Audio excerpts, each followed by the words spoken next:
brought to you by Candid. Candid dusting powder, 4 skin problems का एक expert solution.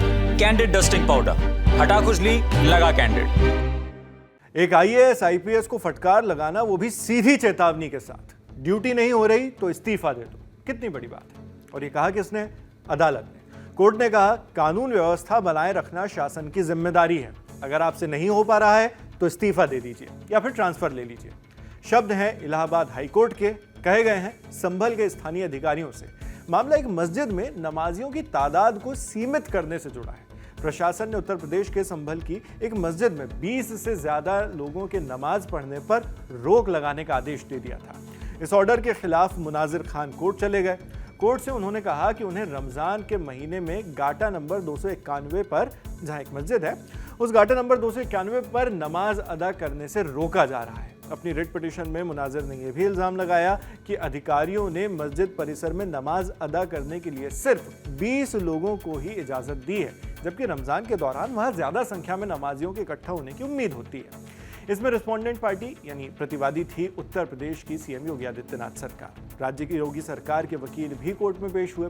उन्होंने प्रशासन के आदेश का पक्ष दिया, उसका बचाव किया। सरकार ने कोर्ट से कहा कि लॉ एंड ऑर्डर की सिचुएशन के कारण मस्जिद में नमाजियों की तादाद को सीमित करने का आदेश पारित किया गया है। लाइव लॉ की रिपोर्ट के मुताबिक इलाहाबाद हाईकोर्ट ने सरकार की यह दलील साफ साफ खारिज कर दी।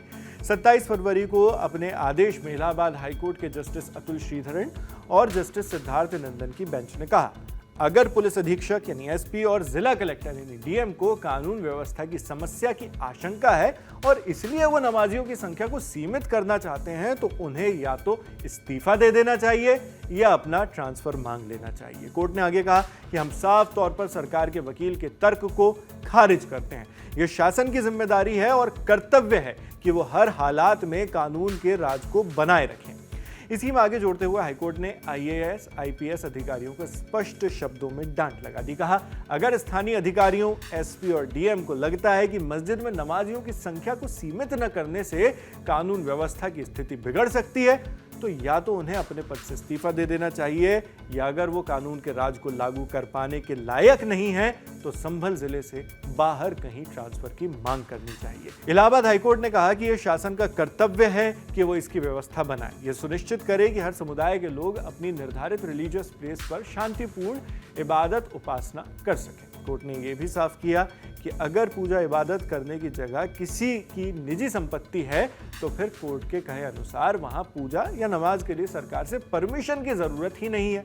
शासन प्रशासन की इजाजत सिर्फ तभी जरूरी है जब धार्मिक गतिविधियां पब्लिक लैंड या सार्वजनिक भूमि पर की जाती हैं। सरकारी वकील ने दावा किया कि याचिकाकर्ता ने जिस परिसर पर मस्जिद होने का दावा किया है वो लैंड रेवेन्यू रिकॉर्ड्स में सुखी सिंह के बेटे मोहन सिंह और भूराज सिंह के नाम पर दर्ज है। हालांकि याचिकाकर्ता ने भी मस्जिद की तस्वीरें कोर्ट में अब तक पेश नहीं की हैं। उन्होंने जगह से जुड़ी तस्वीरें और रेवेन्यू डॉक्यूमेंट रिकॉर्ड्स पर रखने के लिए वक्त मांगा है। मामले की अगली सुनवाई 16 मार्च को होगी, तब इस मामले पर क्या होता है वो देखना होगा। लेकिन फिलहाल हाईकोर्ट ने जो टिप्पणी की है उसकी चर्चा सोशल मीडिया में काफी हो रही है।